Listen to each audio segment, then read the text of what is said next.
لیکن مال تو اس نے چھوڑ دیا ہے. اس مال پر جس پر تم رال ٹپکائے ہوئے ہو، قبضہ کرو گے، لڑو گے، تقسیم کرو گے، بھئی کم از کم آخری پہلو میں تو اس کو صحیح طریقے سے استعمال کرے. میرے بھائیو، ڈھنگ کو اچھا بنائے. کئی لوگوں کو دیکھا مسجد آئیں گے، کپڑے بہت شاندار، کئی ہزاروں کے، اور اب مسجد میں جو سڑی ہوئی ٹوپی رکھی نا پلاسٹک، جن کے اوپر اگر آدمی دھونا شروع کرے تو صحیح تقریباً 1 پاؤں میل اترے، اور ایک بار دھلنے سے اس کی صورت بھی اچھی نہ ہو. ایسی گندی سڑی ٹوپیاں پتہ نہیں کون لا کے رکھتا ہے مسجد میں. کس نیت کا ثواب ملے گا؟ اسی میں ثواب ملے گا؟ میں تو کہتا ہوں عذاب ملے گا. کیا ثواب ملے گا؟ یہ ٹوپی کھیل تماشا ہے. وہ کوئی ٹوپی ہے وہ والا؟ ایک پلاسٹک جیسی چیز لا کے رکھ دی. ٹوپی تو ٹوپی ہوتی ہے. ٹوپی لا کر رکھنی ہے آپ 1 درجن ٹوپی، صاف ستھری سی ہلکی، جیسے چچا پہننے، یہ بھائی پہننے، قاری صاحب مول صاحب پہننے، ایسی صاف ستھری جسے 50 60 70 روپے کی آتی ہو. امام صاحب کو کہیے امام صاحب یہ ٹوپی 200 لے کے آیا ہوں، جو مصلی ایسا ہے جس کے پاس ٹوپی نہ ہو میری جانب سے آپ اسے گفٹ کر دیں، ہدیہ کر دیں، تو کم از کم ثواب بھی ملے گا. اب وہ لا کے رکھا عجیب غریب سسٹم، اور لوگوں کی بھی عادت بگڑ گئی. اسے دیکھ دیکھ کے مسجد میں ٹوپی تو ملیں گی، ٹوپی سڑی ہوئی جس سے اچھا پتہ نہیں وہ گوارا کیسے کرتے ہیں. اس کے اوپر میل چڑھا رہتا ہے، گھر چڑھا رہتا ہے، اور اسی کو پہنتے ہیں. بھائی سر بھی تو گندا اور میلا ہوگا اس سے. یہ دوستو ہمارا ذوق بگڑ گیا، ہمارا ذوق بگڑ گیا. دوستو ان باتوں کو آپ ہلکے نہ لیں، یہ انسان کی اصلاح کے لیے ضروری ہے.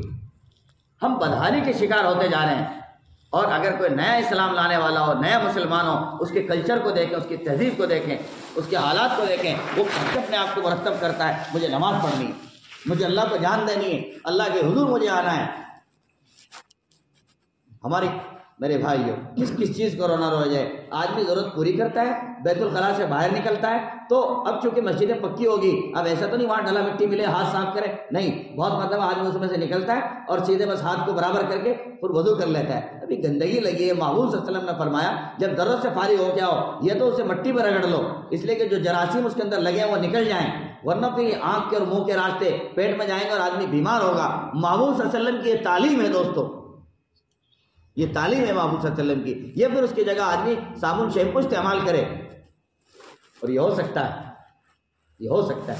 آدمی اور نہیں کچھ تو کم سے کم سوپ صابن جو پیپر کی شکل میں آتی ہے، کاغذ کی شکل میں آتی ہے، 10-5 روپے کے بہت سارے آ جاتے ہیں، انہیں آدمی اپنی جیب میں لگا کے رکھے، ضرورت پڑے تو نکالے اور ایک پرچہ پھاڑے اور ہاتھ دھل کے اللہ اللہ خیر اللہ. اور اگر یہ انتظام ہو سکتا ہے کہ مسجد کے واش بیسن پر آدھا صابن کاٹ کے رکھے، پورا تو نہ رکھے، آدھا رکھیں، اس لیے کہ اگر پورا رکھا بعض لوگوں کی تو یہ عادت خراب، غسل کرنے آئیں گے اسی کو اٹھا کے غسل خانے میں گھس جائیں گے، اور آپ تلاش کرتے رہے نا ہم نے ہاتھ دھلنے کے لیے آدھا صابن رکھا تھا، آدھا بھی نہیں ملے گا. دوستو یہ چیزیں ہیں جو عاجز کر کر کے تھک رہا ہے. میں نے اپنے یہاں احمد العلوم میں یہ کیا، اپنے یہاں علی پورہ خانقاہ میں یہ کیا کہ بھی آدھا صابن رکھیں، پتہ لگا اور رکھوایا، اور اگلے دن وہ صابن غائب. کہاں ملا؟ کہ وہ ملا بیت الخلاء میں. ارے جس کام کے لیے رکھا تھا وہ بھی وہاں نہیں چھوڑتا آدمی. دوستو ٹھیک نہیں. ہم اپنے حالات کو بدلیں. ہماری مسجد ایسی صاف ستھری مسجد میں آنے کا دل کرے، بیٹھنے کا دل کرے. جی کوئی نہ کوئی کسی نہ کسی بخور، آج کل ایسی شاندار خوشبو آ رہی ہیں، لائٹ فوراً اس کو سوئچ اس میں لگایا، آن کیا، اور اوپر ذرا سا بخور اس میں ڈالا، اور تھوڑی دیر وہ چلے گا نماز سے 5 منٹ پہلے، بس ہلکا سا وہ چلے گا 5-10 منٹ پہلے، پوری مسجد کے اندر بھیری بھیری خوشبو اس سے پھیل جائے گی. اچھا لگے گا، بھلا معلوم ہوگا، تلاوت میں جی لگے گا، عبادت میں جی لگے گا، درود پاک پڑھنے میں دل لگے گا. یہ ہونا چاہیے دوستو. جماعت آ رہی ہے مسجد میں، کوئی مسئلہ نہیں ہے. طعام سیٹ کے لیے مستقل ایک انتظام، طعام سیٹ کے لیے مستقل ایک انتظام. کبھی طعام سیٹ اس حصے میں رکھا جائے. کھانا اگر بنانا ہو تو اس مقام پہ بنانا ہے. یہ تو سب جماعت خانہ ہے، ادھر تو جماعت ہوتی، ادھر نہیں بنانے کا ہے. یہ مطلب انہوں نے دھمکانے کا ہے، نہیں. صاف طور سے ایک عبارت لکھ دی جائے، طعام سیٹ رکھنے کی جگہ، بسترے رکھنے کی جگہ. مسجد اس کا تعامل نہیں کرتی کہ اس میں بسترے رکھے جائیں، اولول جھلول کام ہو جائے. نہیں. قرآن پاک بھی ایک شاندار ترتیب سے رکھا ہوا ہو، اور صاف ستھرے قرآن پاک رکھے ہوں. جس کا جی کرے اب وہ دیکھتا ہے گھر بہت چڑھا ہوا ہے، ہاتھ اتنے میرے صاف ہیں. نہیں، صاف ستھرا رہے، صاف ستھرا رہے. نوجوان دوستو یہ باتیں ویسے نہیں سنا رہا ہوں، اس لیے سنا رہا ہوں تاکہ آپ بدلے اور ارادے کریں کہ انشاءاللہ اپنی مسجد کے اندر صاف ستھرے قرآن، صاف ستھرے رحل کا انشاءاللہ ہم بندوبست کریں گے. مسجد لہکتی مہکتی ہونی چاہیے. دوستو یہ کام کر کے دیکھنا، انشاءاللہ مجھے امید ہے میں بھی جیوں گا اور آپ بھی جئیں گے. یہ کام کر کے دیکھنا اور پھر بتانا کہ اللہ پاک نے تمہارے مالوں میں برکت دی ہے کہ نہیں دی ہے, تمہاری روزیوں میں اللہ پاک نے برکت ڈالی ہے کہ نہیں ڈالی ہے. لیکن سچی نیت سے کام کریں رب کی رضا کے لیے. ہمارے دادا شیخ حضرت پیر ذوالفقار صاحب نقشبندی دعوت برکاتہم العالیہ نے ایک بہت پیارا واقعہ لکھا جس کو میرے مرشد حضرت شیخ صلاح الدین سیف نقشبندی مجددی نے ارشاد فرمایا, بیان کیا. کیا کا ایک جوڑا یہاں سے انہوں نے اپنے فارم کا اپلائی کیا, ملازمت کے سلسلے میں انہوں نے سعودی میں رابطہ کیا, اللہ کی شان ان کا کام بنا اور جدہ میں ان کا رہنا ہو گیا. انہوں نے رہنا سارا شروع کیا. شام کے وقت میں دیر رات کے وقت میں کہا جب وہ شوہر ان کے جاب سے آئے کہ چلو ذرا ٹہلنے چلتے ہیں, یہ کچھ ہوٹل وغیرہ پہ جاتے ہیں, کچھ گھوم کے کھا پی کے آتے ہیں, موج مستی کر کے آتے ہیں. کہا چلو, چنانچہ گاڑی اٹھائی اور دونوں نکل گئے. اب گھومتے انہوں نے دیکھا ارے عجیب طرح کے لوگ عجیب سی حالت میں ہی کہاں جا رہے ہیں. انہوں نے اپنے شوہر سے پوچھا یہ کیا کیفیت ہے, نہ ان کے کوئی پینٹ ہے, نہ پتلون ہے, نہ کرتا ہے, نہ پاجامہ ہے, نہ ان کے سروں پہ کچھ ہے, یہ کیسے عجیب غریب سے مسلمان ہیں اور سب ایک ہی جیسے. کہا آپ کو پتہ نہیں یہ مسلمانوں کا کعبہ ہے. کہ کہاں, کہیں بالکل یہاں سے نزدیک, اور یہ سب کے سب لوگ وہاں جا رہے ہیں حج کرنے. کہ اس کا کیا مطلب کہ حج کا مطلب یہ کہ لوگ سفر کر کے آتے ہیں, یہ اللہ پاک کا ایک بڑا سارا گھر ہے, اللہ تعالیٰ کے اسپیشل خاص گھر ہے. لوگ یہاں آتے ہیں اور وہاں آ کے کچھ عبادت کرتے ہیں, کچھ اپنی اللہ سے من مرادیں مانگتے ہیں. کہا جب یہاں سے جاتے ہیں وہ پاک ہو کے جاتے ہیں. کہا اچھا واقعی ریئل؟ کہا بالکل. کہا پھر ہم بھی چلتے ہیں. کہ کیسی بات کر رہی باولی, اگر میں اور آپ وہاں گئے تو وہاں غیر مسلم کی انٹری نہیں, اور اگر گئے تو پھنس جائیں گے, دھر لیے جائیں گے, پکڑ لیے جائیں گے, مار دیں گے اور جیل میں الگ سے جانا پڑے گا اور نوکری بھی ختم ہو جائے گی, ہم نہیں جا سکتے اس میں. کہا اچھا. کہا ہم روزانہ عشاء بعد یا صبح بعد ٹہلنے جاتے اور یہ منظر برابر دکھائی پڑتا. کا دل عجیب سا ہو گیا دیکھ دیکھ کے کہ یہ جا رہے ہیں کہاں, اتنے اچھے آدمی لگ رہے ہیں اور بہت سب ایک ہی جیسے جا رہے ہیں, ایک ہی سب کا ڈریس ایک ہی, کیوں کچھ الگ تو ہونا چاہیے تھا. کہ سارے کے سارے سفید سفید, کچھ کالے بھی تو پہنتے. کہ میں نے کہا کہ اچھا ایک کام کریں, چل کے دیکھتے ہیں, یہ تو برابر جا رہے ہیں, ہم بھی چلے جائیں گے نہیں کے ساتھ ساتھ, گاڑیاں دوڑی قافلے میں کیا پتا ہمارے بھی نکل جائے. کہا نہیں, وہاں آگے چیک پوسٹ ہے, چیک ان ہوتا ہے الگ الگ, ایک ایک آدمی چھن کے نکلتا ہے, آپ الجھ جائیں گے, پھنس جائیں گے, نہ جانے کیا ہو جائے گا. کہ چلو کوئی بات نہیں, چانس تو ہے, ایک کر کے دیکھ لیتے ہیں, رکس لے کے دیکھ لیتے ہیں, کام بنا بنا, نہیں بنا تو کہہ دیں گے ہم غلط آ گئے, ہمیں چھوڑ دوں تو یہاں جاب کرتے ہیں, راستہ بھول کے کچھ ایسا کہہ دیں گے. کہا ٹھیک ہے. چنانچہ دونوں پروگرام بنایا اور دونوں کے دونوں نکل گئے. چنانچہ کام چلتے رہے, قافلہ گاڑیوں کا چلتا رہا, پہنچتا رہا, کم آگے بڑھتے رہے. بالآخر وہ وقت آیا کہ جہاں گاڑیاں چھن چھن کے نکلتی ہیں, ایک ایک آدمی کا پاسپورٹ یہ وہ سب کچھ چیک ہوتا ہے. کہ جس سائڈ سے ہم جا رہے تھے اللہ کی شان, وہ وہی قافلے کے لوگ عموماً وہاں سے نکل رہے تھے کہ جو اسی حلقے میں رہنے والے لوگ حج کرتے ہیں. کہ ہم پہنچے ایسے شہر کے وقت میں, صبح کے وقت میں, کہ کچھ سواری بھیڑ بھی کم تھی, اور جو لوگ وہاں چیک پوسٹ پہ بیٹھے ہوئے تھے وہ تھکے ہوئے تھے, انہوں میں ہمت نہیں. کہ جب ہماری گاڑی پہنچی کہ اللہ کی شان انہوں نے کہا نکل جاؤ. کہا ہمیں وہاں سے پرمیشن ملی, ہم نکل گئے. کہ ہم نے بہت شکر منایا کہ یہی خطرہ تھا, اسی سے ہم کراس ہو گئے. چنانچہ کا آگے آگے جیسے ہم بڑھے تو ایک موقع ایسا آیا جہاں گاڑی پارکنگ ہو رہی تھی, اس کے بعد آدمی گاڑی کو لے کے نہیں جا سکتا تھا. کہ ہم نے اسی جگہ میں اپنی گاڑیوں کو پارکنگ کر دیا. کہ اس کے بعد ہم چل تو دیے, آگے بڑھتے رہے اسی قافلے میں, لیکن دل کی کیفیت عجیب ہوتی رہی. ہم آگے بڑھتے رہے اور دل عجیب سا ہوتا گیا. کہا جتنے ہم آگے بڑھتے رہے, جب ہم قریب آگے کہ جہاں کعبۃ اللہ تھا, کہا میرا شوہر مجھے دیکھتا تھا اور میں اسے دیکھتا تھا. میرے شوہر کا بدن وہ اس طرح تھرتھرا رہا تھا اور میرا وجود بھی اس طرح کانپ رہا تھا. کہ ہمیں کوئی پکڑنے والا نہیں, کوئی دھکڑنے والا نہیں, کوئی ایسی بات نہیں. ہم نے آگے بڑھ کر اسی طرح کے, کہا میں نے ایک عبایا لیا, ایک لباس لیا پورا جو پورے بدن کو ڈھانپ دے, اور میرے شوہر نے 2 کپڑے لیے, ایک اوپر کا چادر ایک نیچے کا چادر. کہ ہم بھی سبھی جیسے حاجی جیسے بن گئے, اور ہاتھ میں جو کچھ کڑا کنگن تھا وہ ہم نے نکال پھینکا. کہ اپنی پہچان کو ہم نے چھپا لیا, اور ہم جب جیسے سب جیسے تھے ہم ویسے ویسے بن گئے. کہ ہمیں کوئی پہچانتا نہیں تھا. کہ ہم اسی لباس کے ساتھ ساتھ آگے بڑھے, دیکھے تو کرتے ہیں کیا ہے, لوگ جا رہے ہیں.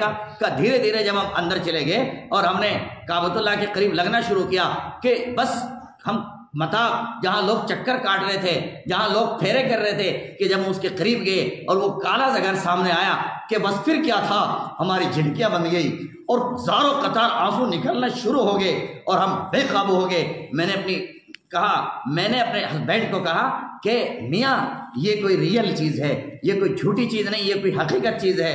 کہا واقعی یہ کوئی حقیقت چیز ہے جس کی وجہ سے جسم کانپ رہا ہے، بدن کانپ رہا ہے۔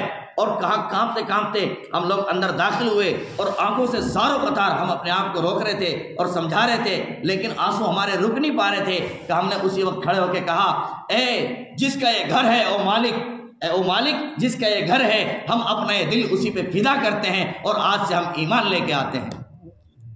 چنانچہ اللہ کی شان، انہوں نے خانہ کعبہ میں ایمان اسلام کو قبول کیا، وہیں انہوں نے کلمہ پڑھا اشہد ان لا الہ الا اللہ و اشہد ان محمد رسول اللہ، اور اس کے بعد سے بس وہ دن کہا جب بھی نمازوں کا وقت آتا ہے ہم نئے کپڑے پہنتے ہیں جی، اور خوشبو لگاتے ہیں اور پورے چیزوں کا اہتمام کرتے ہیں، اور پھر اللہ کے دربار میں جھک جھک کے ہم سجدہ کرتے ہیں۔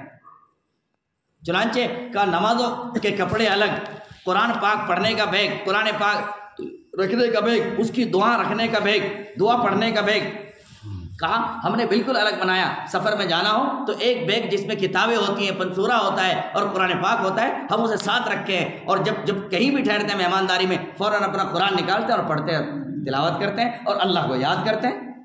میرے بھائیوں، ڈوب مرنے کی بات ہے۔ نئے مسلمانوں کا یہ حال کہ پرانے مسلمانوں سے آگے بڑھ رہے ہیں، اور پرانے مسلمانوں کا یہ حال کہ وہ اپنی جگہ جمے ہوئے ہیں۔ دوستوں کئی جگہ تو ہماری صفوں میں سے بھی حقے کی آتی ہے، حقے کی آتی ہے۔ میرے بھائیوں، کم از کم آدمی مسجد میں آئے، حقہ بیڑی پینے والا ہے، سگریٹ پینے والا ہے، تو ایک الائچی کھا کر آئے منہ میں، ایک الائچی منہ میں ڈال کر کے آئے۔ میری وجہ سے نہ میرے ساتھی کو تکلیف پہنچے، نہ فرشتوں کو تکلیف پہنچے، اور اللہ کی ذات بھی خوش ہو۔ اور یہ الائچی 5-10 روپے کی لے لے، جیب میں ڈال لے، اللہ کی رضا کے لیے لے، اللہ کے خوش کرنے کے لیے۔ اللہ پاک انشاءاللہ اس عمل سے بھی راضی ہوں گے۔ اللہ پاک مجھے ان باتوں پر آپ کو عمل کرنے کی توفیق عطا فرمائے، اور اپنی نمازوں کو دوستوں پاکیزہ بنانے کی توفیق اللہ پاک عطا فرمائے۔ آج کل سردی کا زمانہ ہے، سردی کا زمانہ یہ کہ دیکھو اب گرمی نہیں، ورنہ پچھلے زمانے میں مجلس جب ہوئی تو بے تحاشا پنکھوں کی ضرورت، کولر کی ضرورت، مچھر الگ سے تنگ کرتے ہیں۔ اب سب کچھ ختم ہو گیا، بہت سکون کا ماحول۔ اب تو دوستوں ایسا جی کرتا ہے کہ چادر اوڑھے، سویٹر پہنے جی، اور کچھ نہ کچھ کھانے پینے کا ہلکا پھلکا سامان، بادام وغیرہ کچھ ہلکا پھلکا جیب میں آدمی ڈالے، بیگ میں ڈالے، اور اللہ کی چوکٹ پہ آئے اور فوراً اللہ سے لو لگا کے بیٹھ جائے۔ اتنا شاندار موسم آیا ہے، مکھی مچھر کچھ بھی تنگ نہیں کرتا، عبادت کرنے میں جی لگتا ہے۔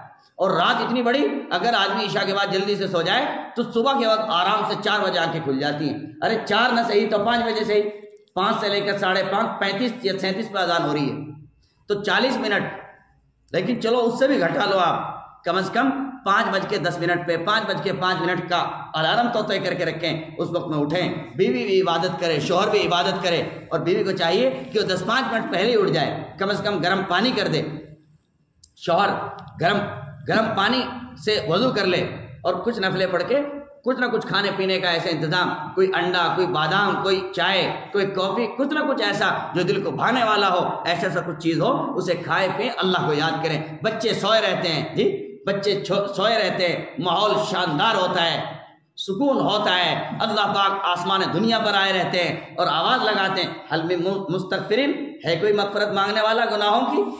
حل من مستذرقین، ہے کوئی رزق کا طلب کرنے والا؟ میں اس کو روزی دوں؟ میرے بھائیوں، ایسا شاندار، ایسا اچھا وقت جب بچے بھی سوئے، بیوی بھی سوئی، اور مچھر بھی ہٹے ہوئے، اور گرمی بھی زیادہ نہیں، اور سکون بھی بہت، چپ چاپ مسلح بچھائیں، اور اللہ تعالیٰ سے اب ٹوٹ کے مانگے، پیارے رب آپ ہے اور میں ہوں، اللہ جی آپ ہے اور میں ہوں، میں آپ کا بہت گنہگار اور پاپی بندہ ہوں، اللہ جی آپ میرے رب ہیں، آپ سے معافی چاہتا ہوں۔ میرے بھائیوں، اس سرسرد ماحول میں گرم گرم آہیں کھینچے، اپنے رب کو راضی کرے، اور اللہ اللہ کر کے اس رب کو منائے دوستوں۔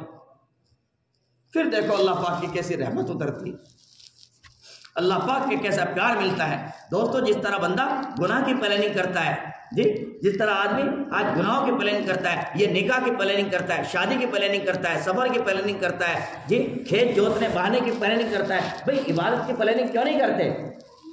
عبادت کے لیے کیوں سسٹم نہیں بناتے؟ عبادت کے لیے کیوں نہیں سوچتے کہ کیسے عبادت ہوگی اور کیسے اچھی عبادت ہو سکتی ہے؟ اس کے لیے کیوں نہیں نیت بناتے دوستوں؟ بنانے سے ہوگی، بنانے سے ہوگی۔ میرے بھائیوں، امید ہے کہ انشاءاللہ تعالی ہم عبادت کے لیے آج سے پلاننگ بنانے کی کوشش کریں گے، عبادت ڈھونڈ ڈھونڈ کے کریں، موقع ڈھونڈ ڈھونڈ کے کریں، موقع پا پا کے کریں۔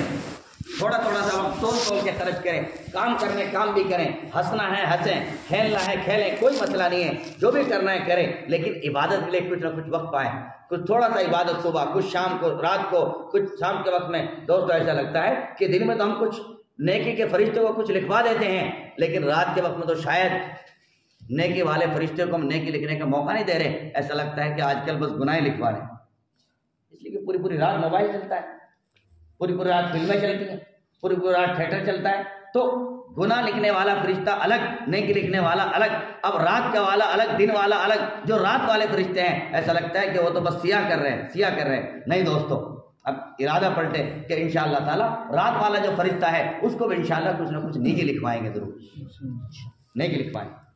تو تنہائی کی 2 رکعت بہت اچھا ہے، تنہائی کی 2 رکعت بہت اچھا ہے، تھوڑا سا ذکر آہستہ آہستہ، بھینی بھینی آواز میں، آہستہ آہستہ، خرامہ خرامہ، چپ چاپ، ایک طرف بیوی کا مسئلہ، ایک طرف شوہر کا، اب مانگے، ٹھیک، اب مانگے، ٹھیک، شوہر بیوی کو گدگدائے، پیاری جو کچھ مانگنا ہے مانگ لے، میرا آپ کا رب اکٹھا ہے اور وہ موجود ہے، سن رہا ہے۔ اب بیوی بچوں کے لیے مانگے، پیارے اللہ بچوں کو نیک بنائیے، جی آنکھوں سے ٹھنڈک بنائیے، اچھا روزگار دیجیے، میرے بچوں کو حج عمروں پہ کھڑا ہونے والا بنائیے، نیک امور میں آگے بڑھنے والا بنائیے، علماء صلاح کی خدمت کرنے والا بنائیے، جی اس طرح کے جذبات ہم اپنے اللہ سے مانگیں، جب مانگیں گے دوستو کام بنے گا۔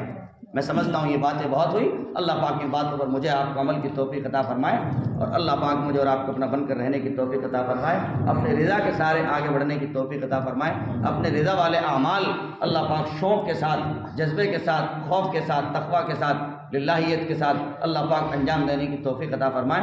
وآخر دعوانا الحمدللہ رب العالمین۔